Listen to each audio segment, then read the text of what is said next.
جو لوگ اللہ کی آیتوں پر ایمان نہیں لاتے ان کو اللہ ہدایت نہیں دیتا اور ان کے لیے عذاب علیم ہے۔ جھوٹ تو وہی لوگ باندھا کرتے ہیں جو اللہ کی آیتوں پر ایمان نہیں لاتے اور وہی جھوٹے ہیں۔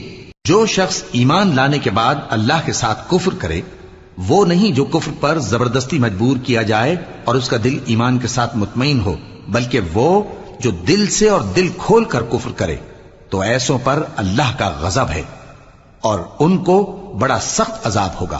یہ اس لیے کہ انہوں نے دنیا کی زندگی کو آخرت کے مقابلے میں عزیز تر رکھا، اور اس لیے کہ اللہ کافر لوگوں کو ہدایت نہیں دیتا۔